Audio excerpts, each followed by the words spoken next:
Welcome to A Fork in Time, the alternate history podcast.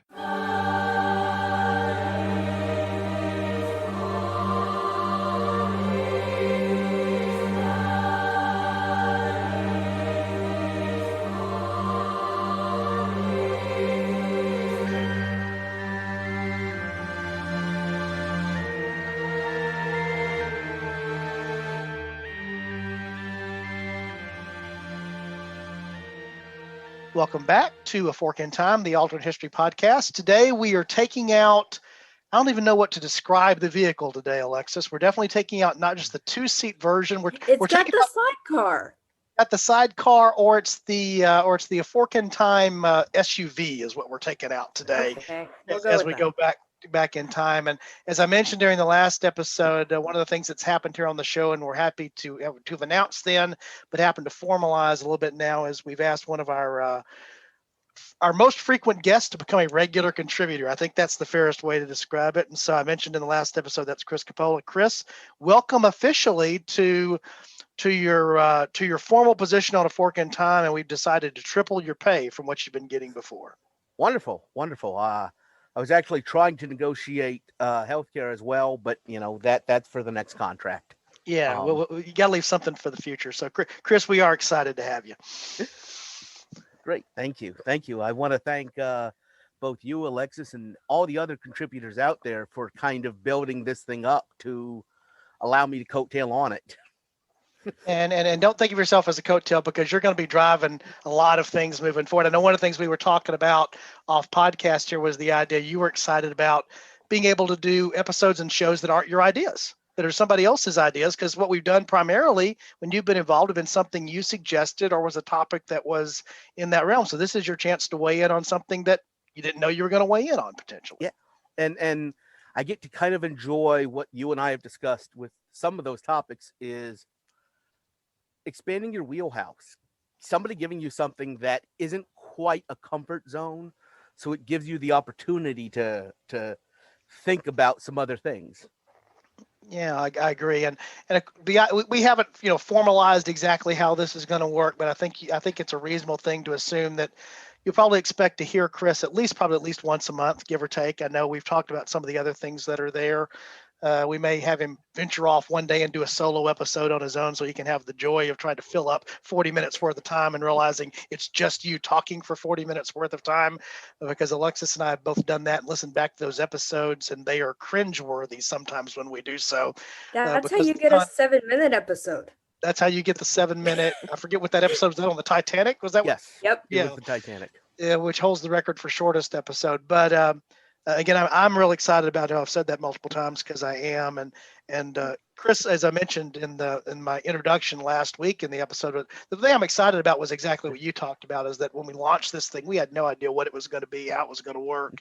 And now we found people that we like talking to and that like what we like, and are developing relationships in the community. And that part is sort of cool to me, is that, a year and a half ago, we didn't know we could have bumped into each other at an airport and never known each other. Mm-hmm. Now you've been, I think, on 7 episodes, and we've had a chance to talk a little bit off podcast as well. And to me, that's just a cool thing. That's to be able to share something with somebody you didn't know, and because of sharing something you didn't know, you get to know them. That's a cool thing to me, and so we're excited about that. So enough of these introductions and welcomes. You're now part of the family, so now we're going to treat you like you're home. You're not a guest anymore. We can trash you and do all kinds of other stuff. But what we're going to do now is take a quick break, and when we come back from the break, after we hear from somebody that helps make the podcast possible, we're going to launch off into the topic today, because Chris, you brought this topic up, and so I thought it was the perfect way for us to get you introduced, and it definitely relates to Alexis. So that's a little bit of the tease before we go off to the break here, is that when we come back, it's going to be something that Chris wanted to do and that Alexis had a passion to do when we originally did it. So we're going to see where that leads us when we get back. So I hope you join us when we come back in a few minutes. Thanks. Hi there, guys. This is Alexis and Don. Taking a little break from the podcast to tell you about one of our favorite things, and that is what, Dad? That's Audible. And what does Audible do? Audible does everything. At least it does everything when it comes to playing audio programming for you. So that's I typically think of as being audio books, but it's not just books. It can be periodicals, magazines, theatrical productions, podcasts even now. Just anything that you can imagine that is audio can come through Audible. Absolutely, absolutely. We, of course, we are avid readers, both Dawn and myself, but we like to be lazy sometimes with our reading. We like to be read too, so that's where Audible comes in.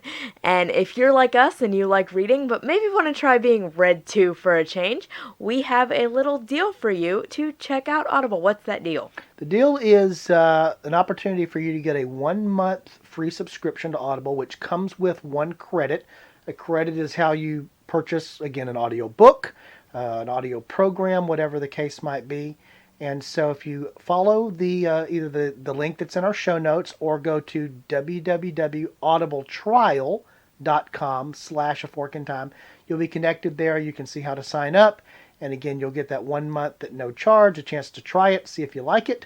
And you'll also get 1 credit, which will go towards, again, an audio purchase. That could be a book, fiction, nonfiction, whatever it might be.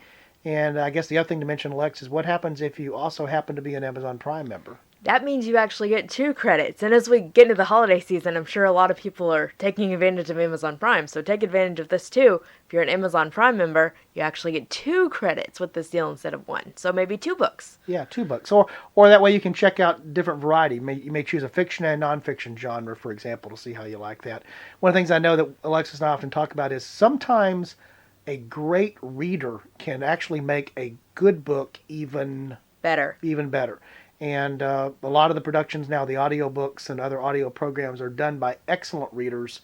And I know for me, I can think of some of my favorites, don't want to belabor them here, but sometimes they can bring a whole new life into something you may have even already read before by hearing it spoken.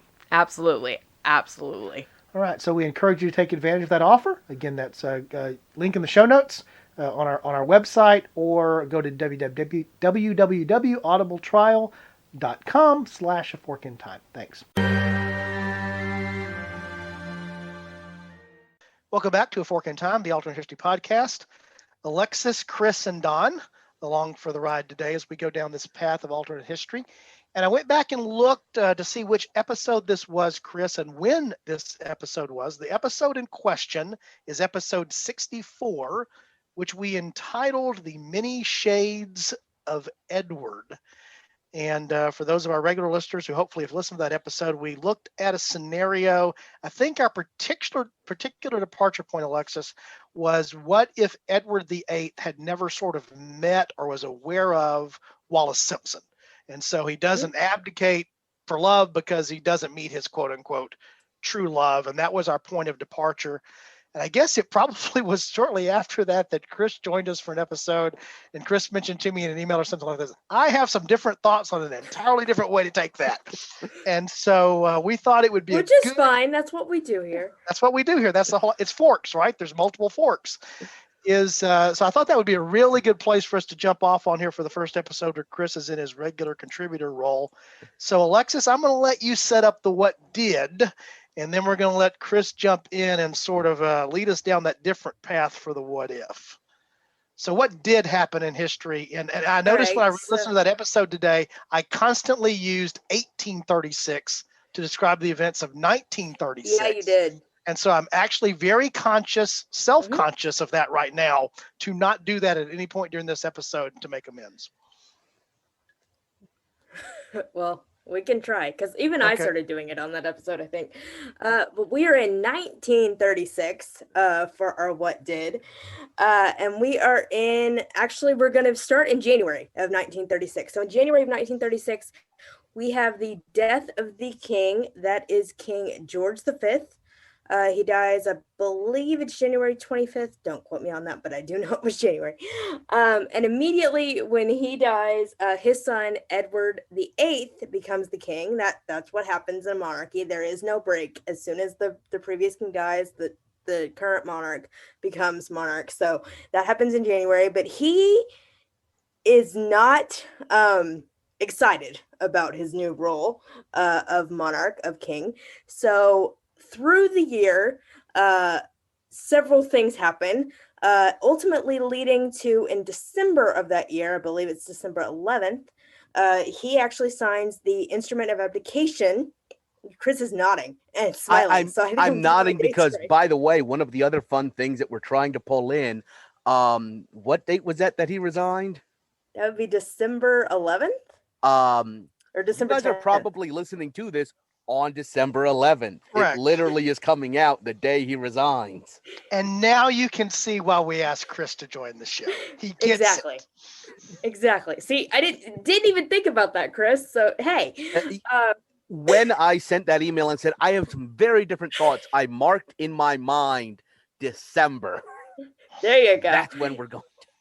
So yeah, in December, Edward VIII, he signs his instrument of abdication, and he lists as one of his main reasons for abdicating is he is not allowed to marry the woman he loves, which is Wallis Simpson, and still maintain the role of king. We talked in that episode 64.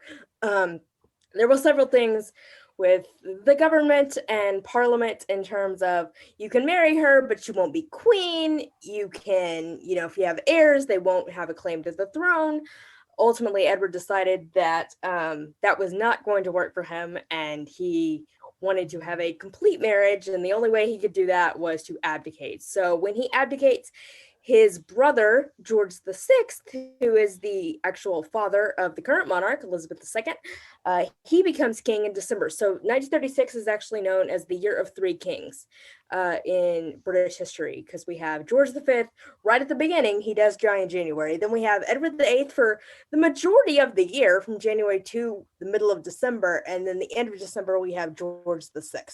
So that's in a nutshell what happens in 1936. But really, the reason why Edward VIII did not want to be king is because he wasn't allowed to be married to the person he loved, which was Wallis Simpson. So that's what we explored in that episode 64.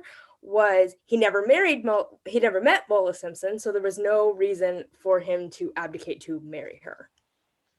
And we also talked briefly about the fact that he was an older bachelor king.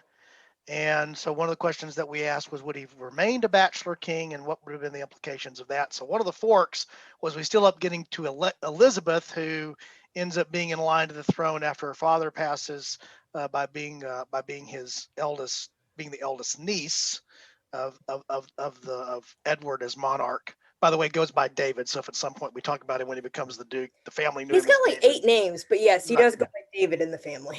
And the other thing we talked about was, a lot of the recent history, and we spent a lot of time in that episode talking about the crown. We do not get a paid compensation from the crown, I promise, but depict some of the events there around Elizabeth's early reign, and particularly the issues that became more and more to light about Edward's Nazi sympathies. I'll just leave them at that. How distinct they were. And so we spent a lot of time in our episode, back in episode 64, talking about, this idea of a traitor king and what that would have meant.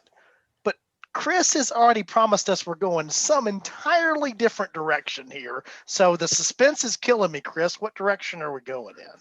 So we're going to The Simpsons.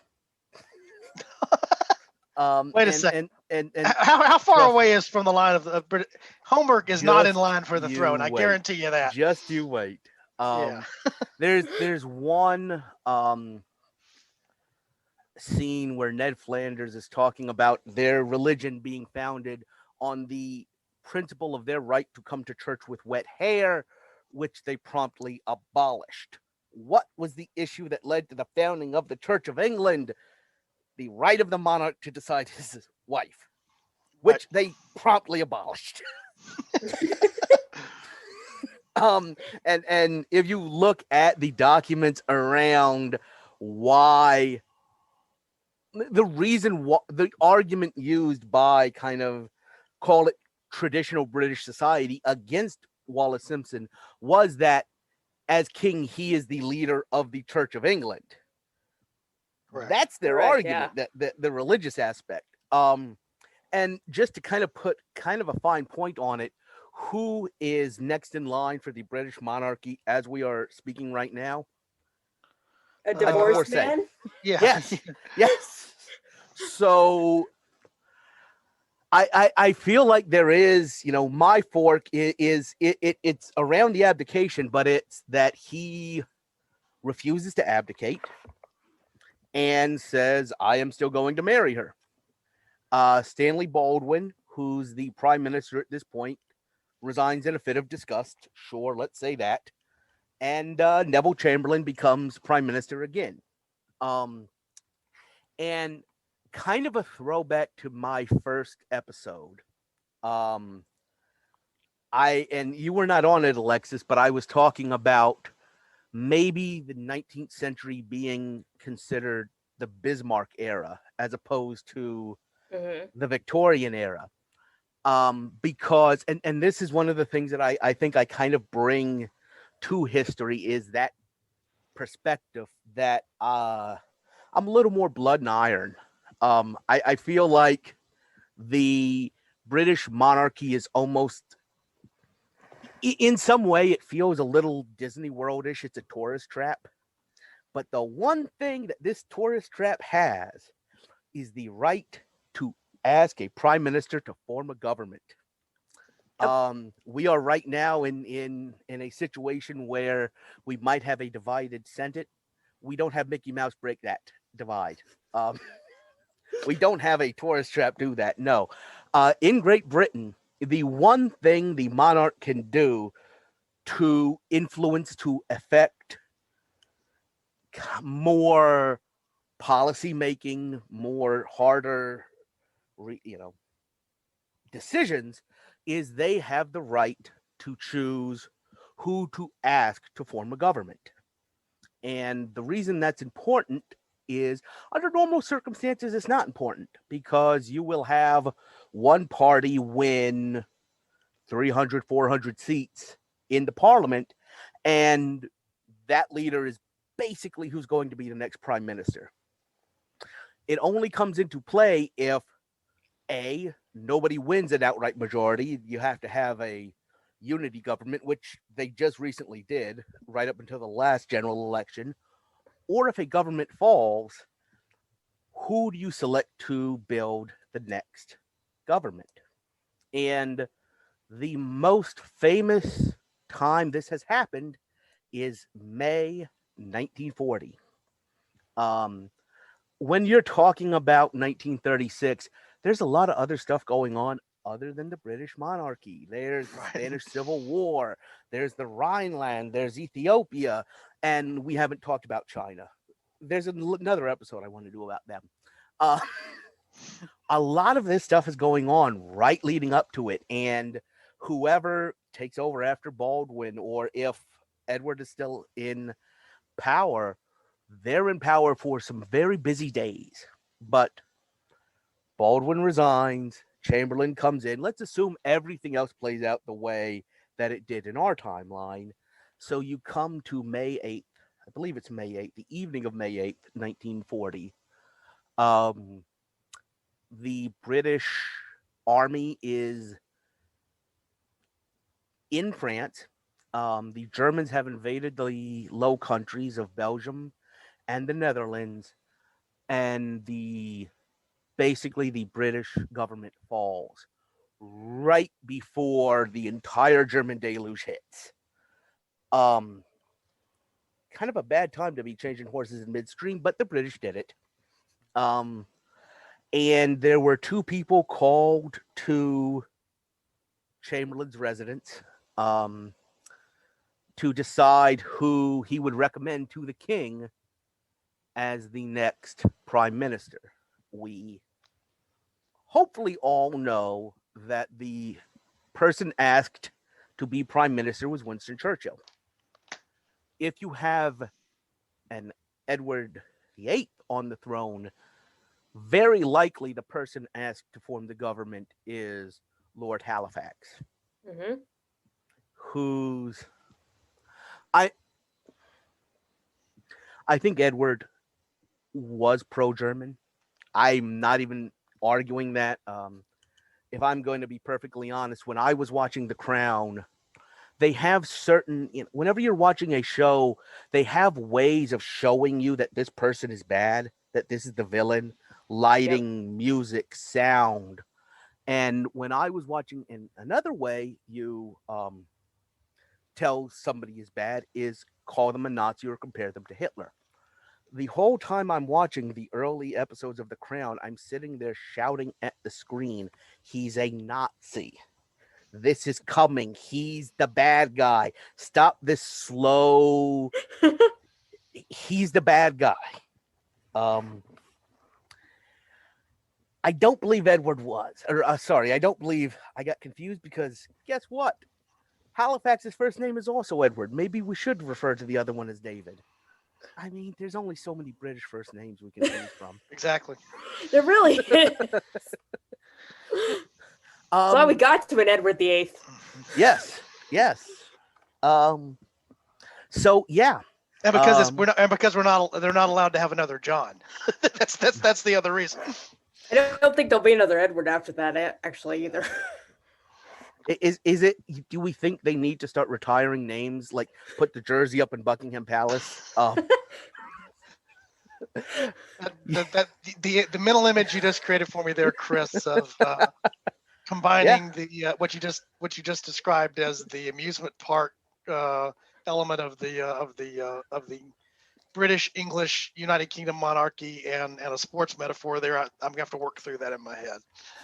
That's another episode, so we could have like 3 or 4 based around the same thing. Yeah. Which monarchs deserve their jersey to be retired, right? Right. So Halifax becomes prime minister. He basically can't control events for the next 3 weeks because like stuff has already been put in place. Things are going to happen the way they did, so that we are in July 1940. The British Army escapes, and they really do escape the continent. They make it out. That's about all you can say about it. And then Hitler is sitting there looking at the continent, shaking his fist at Britain, kind of the same Napoleon thing. And Britain can't hurt Hitler, or Hitler can't invade them. And there's some feelers put out, even in our timeline. A man by the name of Rudolf Hess, who's technically the deputy Führer. There's one thing about the Nazis is they like titles, they like uniforms. So like everybody was something of. He stole a plane, flew to Britain, and was attempting to negotiate a peace where basically Great Britain will recognize German hegemony over the continent, and Germany will allow the Commonwealth and Britain to keep all of its possessions. And I think a Halifax government, while not pro-German the way an Edward was, would have been pacifist enough to accept that deal. Is it your argument there, Chris, that a lot of what in our timeline, the real timeline, so much of what drives events there is Churchill's personality and the fight, never surrender? Is that part of the contrast in some ways to Halifax? Yes, I think that personality is a big part of what gets Britain to some extent over that 1 year hump. There is a 1 year hump there of, they can't really, what are we fighting for? What is this whole thing about? Like, we are, okay, we're at a war, but, what's going on with it? And why is it happening? And I think that determination of a Churchill was what helped keep it going. What helped keep the British focused on victory and keep them in the war through basically 1941, because come July, we know that the Soviet Union gets involved, and after that happens, the United States gets involved, and then there's a very good argument, hey, okay, we can do it.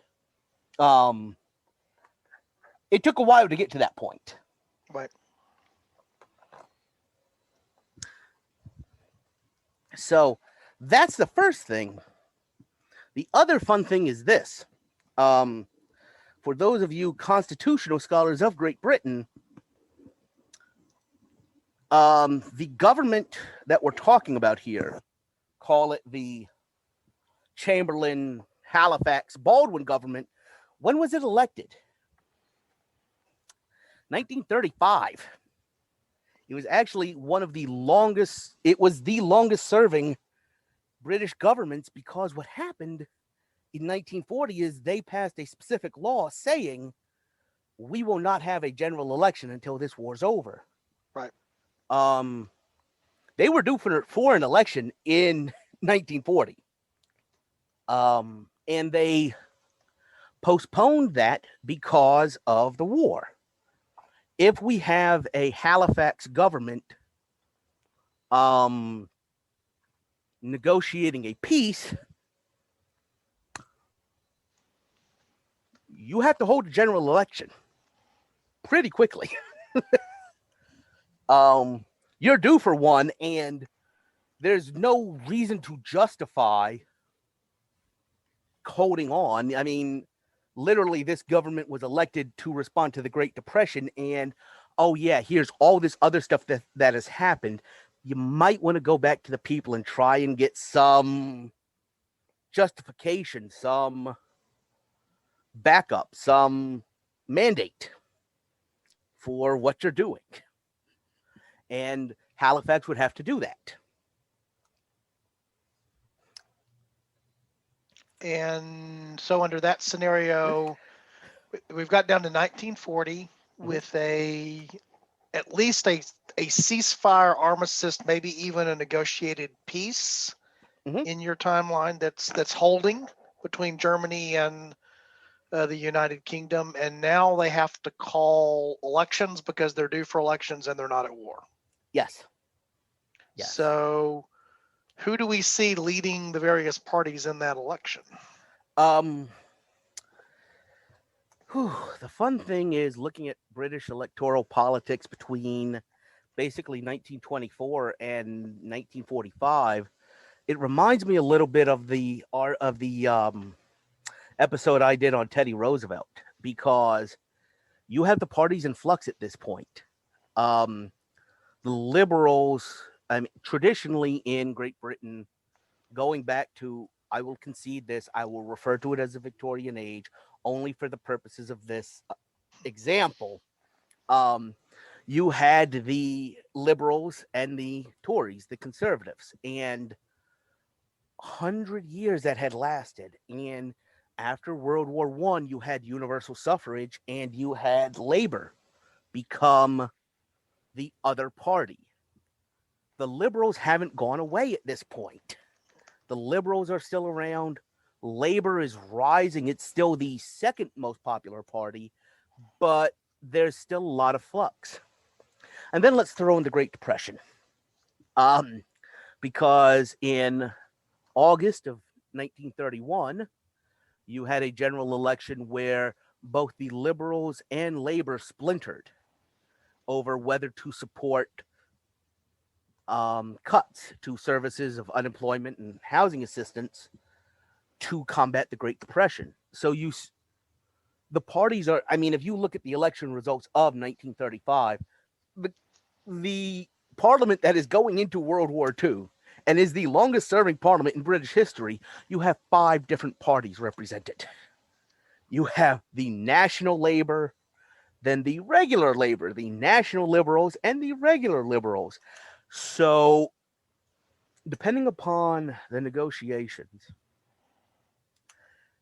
this isn't an immediate peace. I think it is going into the spring of 41. And what happens, and I already talked about it, in June of 41?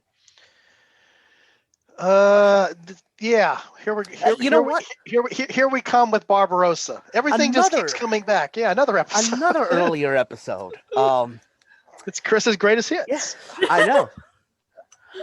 And I have not sold all of my albums. Oh, you're right. As somebody else did here in recent days. A couple of somebodies did here. Yes. Bob Dylan and Stevie Nicks have sold the rights to music here in recent days. I'm not saying we're there yet, but we'll see where this goes. So once you have that happen, Labor changes.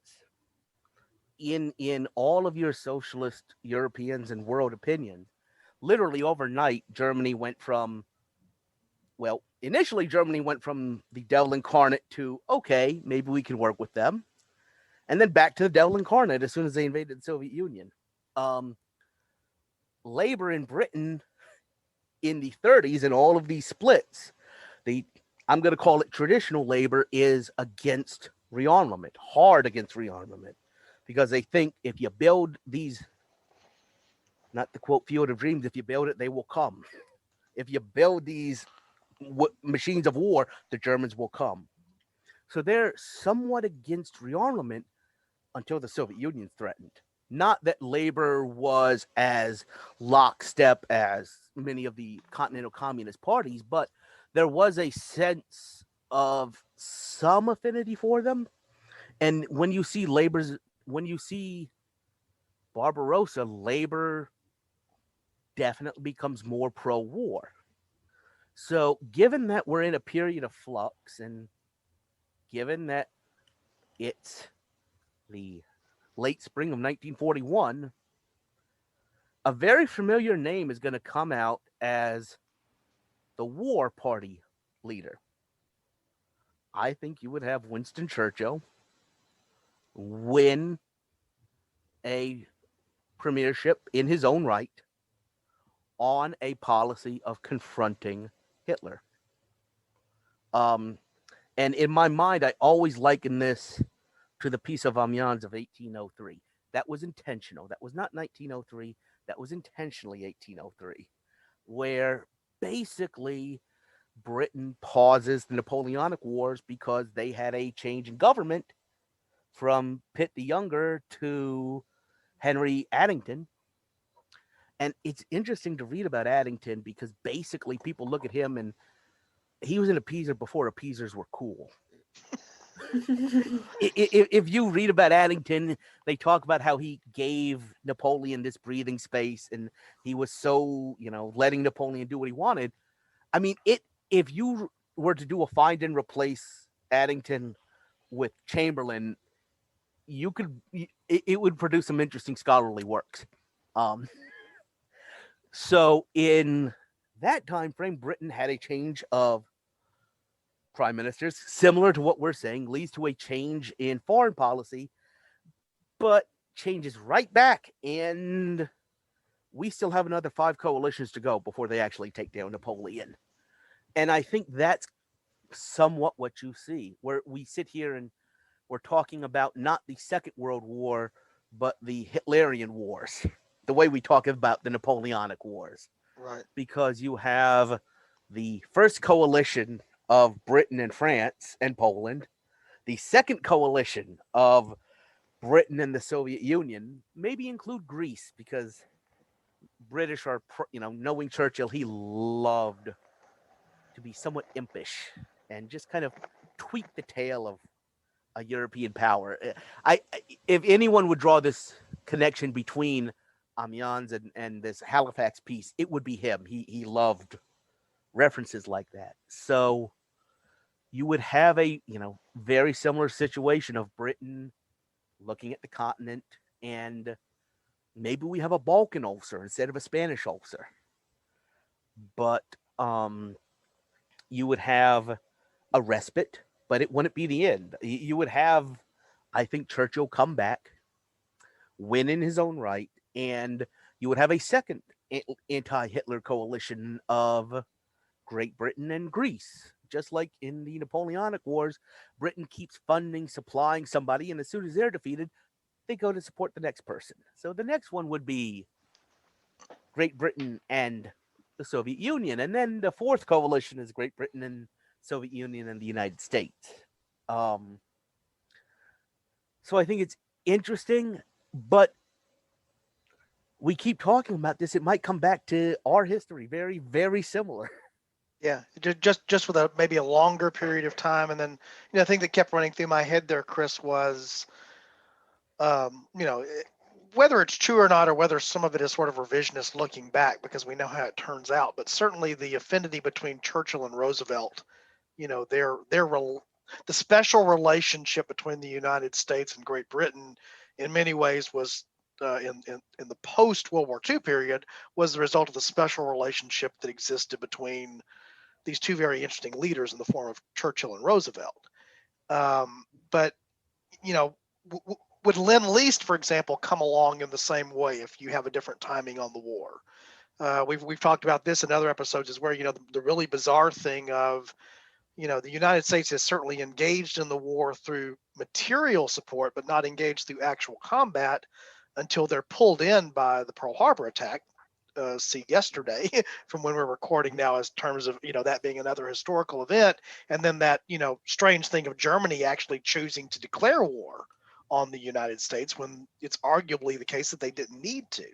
So under this sort of different sort of lead up with the period of time that's different there, and Baldwin and some of the others, Halifax, do you see that the United States gets involved probably at about the same time, or is it much later, like you said, the third, second, fourth coalition of the way that this plays before the U.S.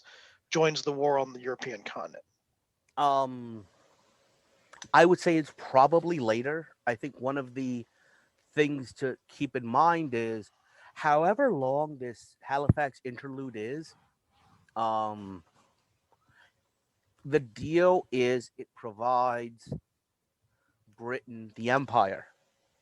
To Britain, what does the empire mean? Egypt, India, Singapore. Who's sitting there licking their lips? The Japanese. And I think to some extent the weakness, the distraction of the European powers, not just Great Britain, but as weird as this is going to sound to kind of European history focused people, the Netherlands is super important to this story because they control all of Indonesia. Right. All of that rubber, all of that oil, a lot of that critical material that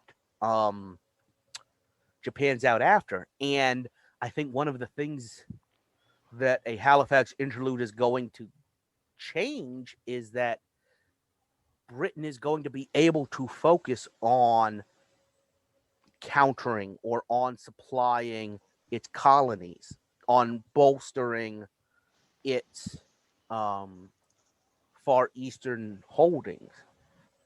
And I think that might push the Japanese domino further down. So they are less. Basically, the European powers look less prostrate. Right. There's some peace in Europe, and probably, the government in exile might well take over Indonesia, and it becomes a primary focus of theirs rather than just somewhere halfway around the world. Oh, let's just pick that off like a ripe fruit that's designed to fall into Japanese hands. Yeah, we actually talked about this, I think, the last time. I don't know if it was actually on podcast or off. We were talking about a podcast that we both enjoy, Dan Carlin's Hardcore History. And he recently, we're still in the midst of his epic. And you think our podcast episodes can get long. Man, we got nothing on Carlin. But he's his focus there talking about the rise up to World War II. The situation that occurs with Japan. I've lost actually the name of the podcast now in my head, or the series that he's doing there. Supernova in the East. Yeah. And if you can believe it, he did about 3 hours on yesterday. Yeah. On just what happened yesterday. Exactly. And one of the things I remember in that was, and this alludes to what you're talking about, which is what the prelude, why the Japanese thought that they had a chance to do some of the things that they did, was the fact that there was this distracted nature of these of the colonies and the possessions there in Asia by the various European powers that were, and certainly once the war had begun in Europe, for example, hearing him talk about the defense of of Australia and what eventually happens on Papua New Guinea and places. You've got very little. It's some some Australians and some New Zealanders, and that's really about it, because the British Army proper is engaged in Europe and has to be there, and so it really changes the dynamics of that. And then again, what I was asking was trying to figure out how to get what is the United States role? We've talked about this a number of times before. The default position of the United States was, as much as possible, to be in isolation, to not want to get involved, unless you were pulled into it. And of course, they were eventually pulled into it with the Pearl Harbor attack. But and then Germany declaring war, so you were definitely pulled into the European war. But I could easily imagine a scenario where the United States, yes, does something like Lend-Lease or provides materiel support, but there are no United States forces landing on Normandy in 1944. A, because that's much further down the path, and B, because the United States is not even engaged maybe by 1944. Right, and I think I actually look at the United States' role in this.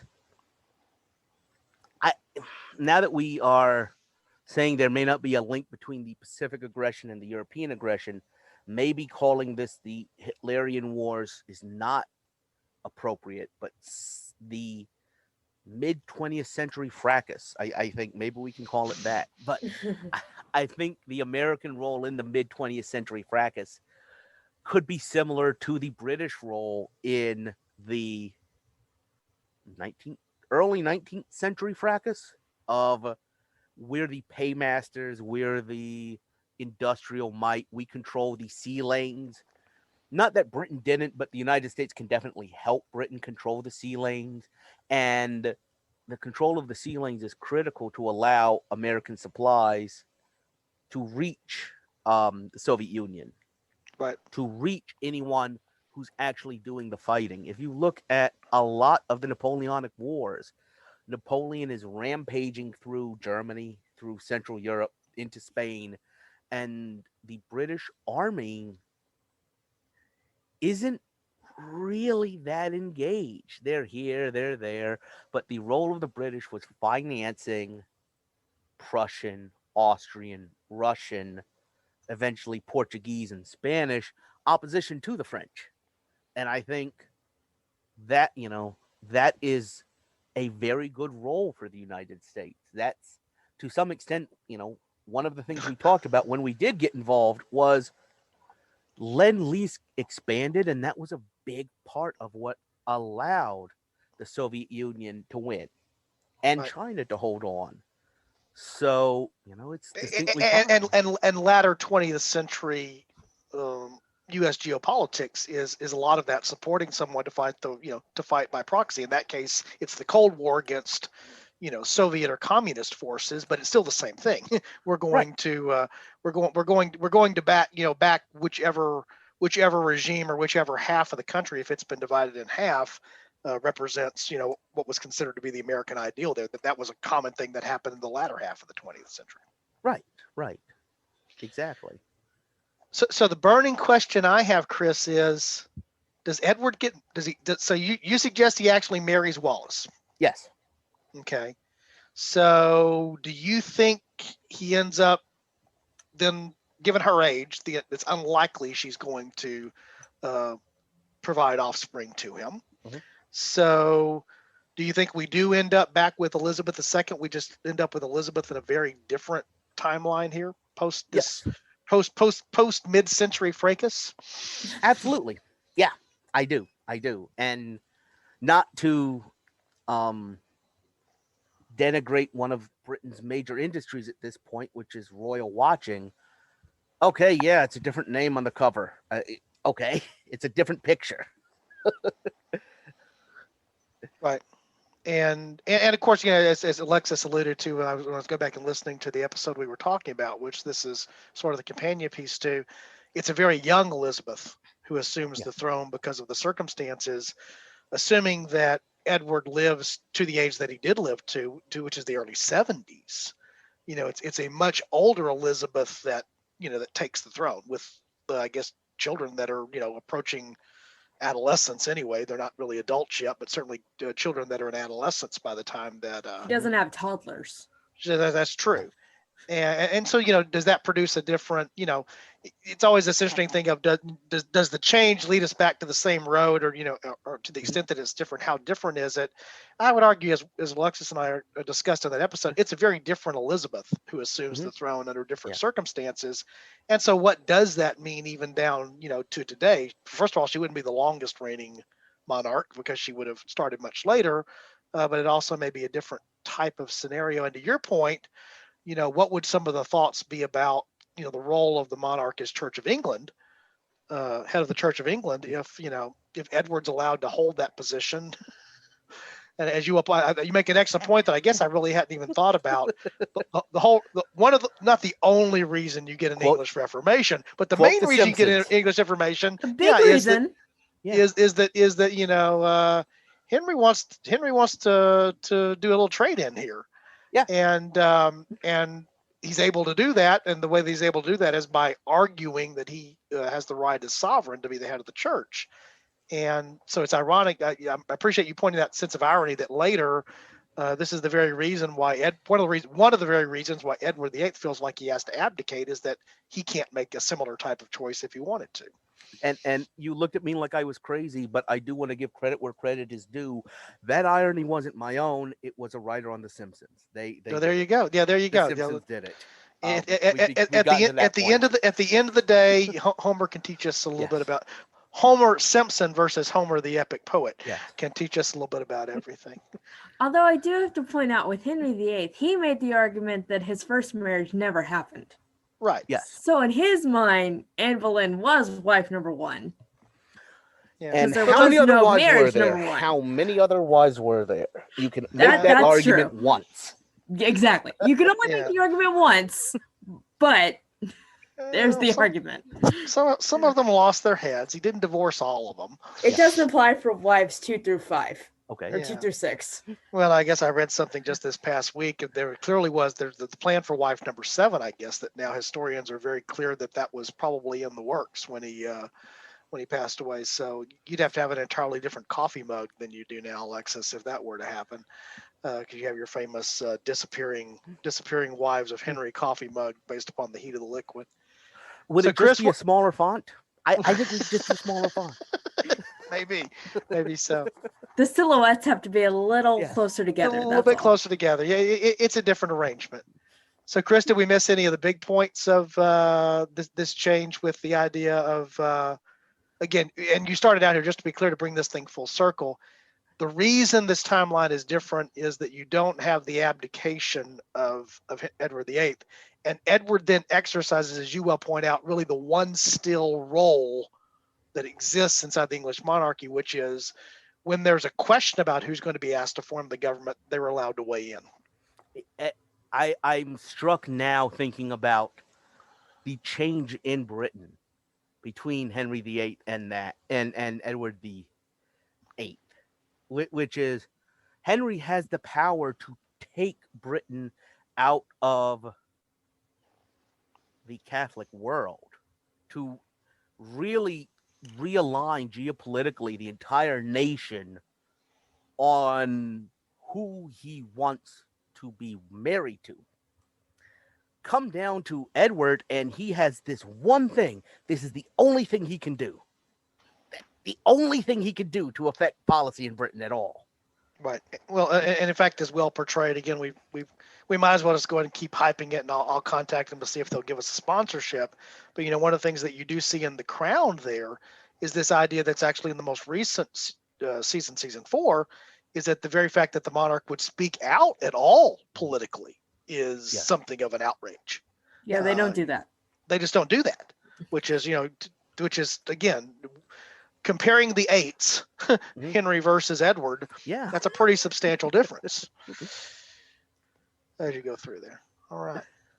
Lex, did you have any comments on anything?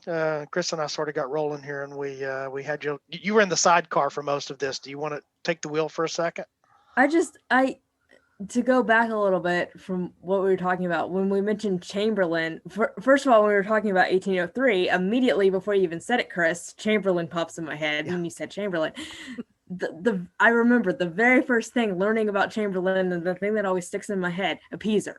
Chamberlain was the appeaser. So I like that parallel. Hadn't thought of that parallel before, but it's a strong parallel. Yeah. Well, and the idea there, of course, the famous phrase that he's known for is, peace in our time. Yeah. Which apparently lasted what? How long? Not very. As interestingly enough, I like to do the math on it, whether it lasted longer or shorter than the Peace of Amiens. Both of them lasted about a year. Yeah. Well, and very long. Yeah, and as you well point out, this is one of the things in the past we didn't go down. We won't have the time to do it today. But the assumption would be, the question is always asked, why when there was still conflict, the Battle of Britain is going on. I guess there was some discussion of, I guess Operation Sea Lion is what the code name was for the German invasion of the British Isles, but that sort of didn't get anywhere in terms of a practical sense. We all ask the question of why does Hitler open up this Barbarossa? Why the second front? Why would you do that? Well, if you're actually sitting in a period of agreed peace and armistice, whatever you want to call what's been achieved by the Halifax government, is even more reason that he's more likely to do it. I don't have to worry about my Western front. I can now pursue fully what I want to on the Eastern front. So maybe you can have Barbarossa kick off even earlier. I'm interested in thinking about the Russian policy during the Napoleonic Wars of, yes, we're okay with the continental system, but we're violating it. So Russia, even in our timeline, was kind of in a position to straddle the two sides of the Hitlerian wars. I'm going back to that because we stopped talking about the Pacific. Yeah, well, and they're all cousins anyway, thanks to Victoria. So, is Victoria maybe a glimmer in her parents' eye at this point? We are still talking the 18s. Yeah, well, but then you have the similar concept that carries down to how Russia is European and not at the sort of at the same time that even carries down to today because of just the size of the country is that I think we struggle with trying to place what Russia is because part of it is European, part of it is obviously not, and how do you drag those two things together and make them work together? It's not to step on too many toes, but given that I'm in North Carolina right now, it's like Texas barbecue. It's kind of barbecue, but not quite there yet. Now see, how long? Trivia question: how long was Chris a contributor on A Fork in Time?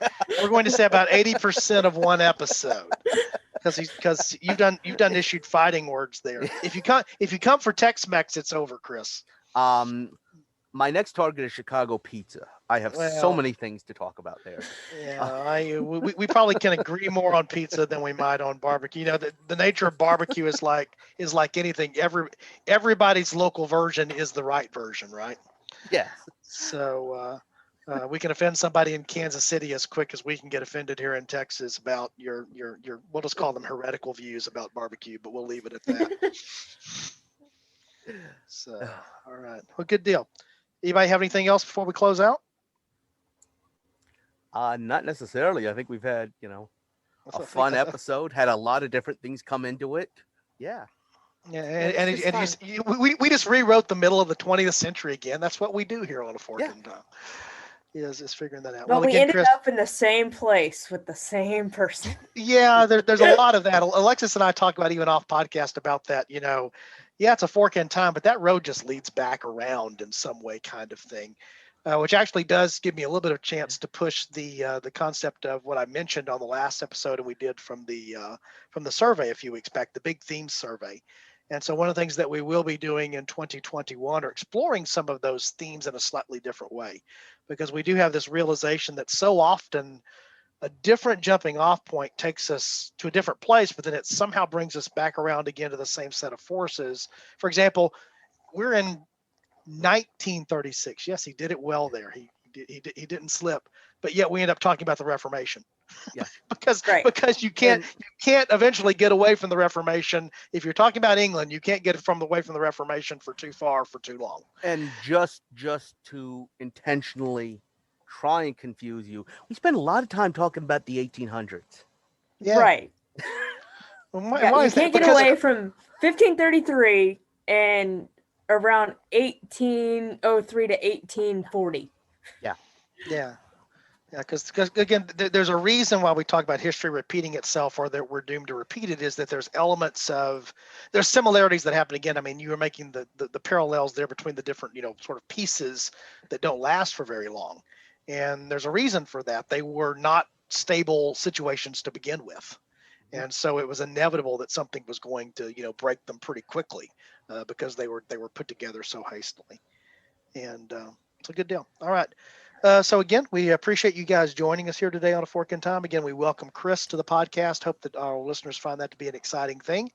We're going to close out here as we normally do, mentioning that if you want to learn more about the show, look at past episodes, give us suggestions, give us feedback, take surveys. We had a COVID check-in this week, by the way, Alexis. I don't know if you saw that come in on the email.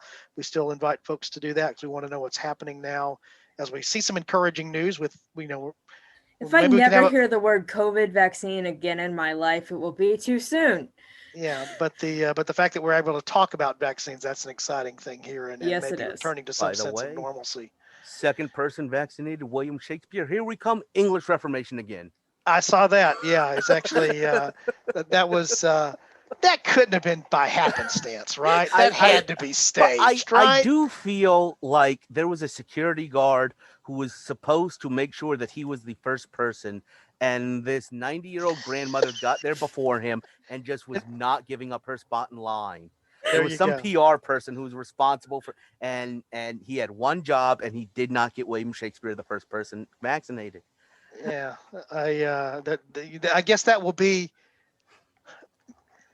God, I do hope for the day when we actually have COVID trivia and we think of it being the type of thing that's worthy of trivia. But, I predict that 15 years from now on some game show, that question is going to come up. Who was the second person to receive the COVID vaccines? And of course, the other event today that we're recording on December 8th for this episode that we'll publish later in the week here. But today's also in American history an interesting date, looking at a legend. Chuck Yeager passed away today. And if you're a fan of aviation, as I am, if you're a fan of things like the space race and the things that went on, that's a name I was sad to hear, that 97-year-old American icon passed away today. So just we'll recognize that fact while we're talking about some of the other things that are here. Of course, at the website, you can also find our links to social media. That would make my daughter happy if you did stuff like that. And of course, other ways that you can support the show, including our Patreon page, if you're so inclined to do so. So getting ready to close out here. I'm going to give Alex and Chris both a last chance to say something before I find some way to spin us to the way that we normally close out episodes in a clever way. So Alex, do you have anything you want to say before we go? Just that it was nice to be on an episode again. It's been a while, but hopefully I'm going to get back into a more stable and regular episode routine here. I've had some changes in my life recently, but I think we're getting back to a normal routine coming here soon. So this is fun. I agree. Chris, anything from you? I just want to thank you guys for the opportunity to have people listen to me about these crazy ideas of mine.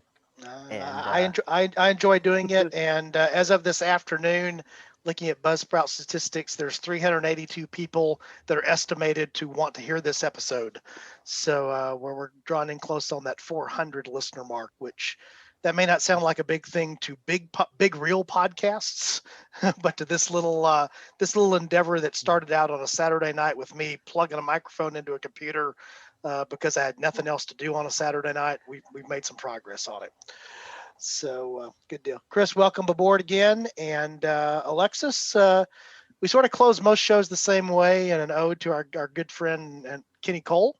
And he sort of adapted he has a favorite Yogi Berra-ism, and I'm a big baseball fan, and so we sort of adapt that for the podcast. And our listeners probably know what I'm about to say, but if they should happen to find a fork in time, what would be your recommendation to them? Take it. Take it. All right. Thanks, guys. Hope you join us next time.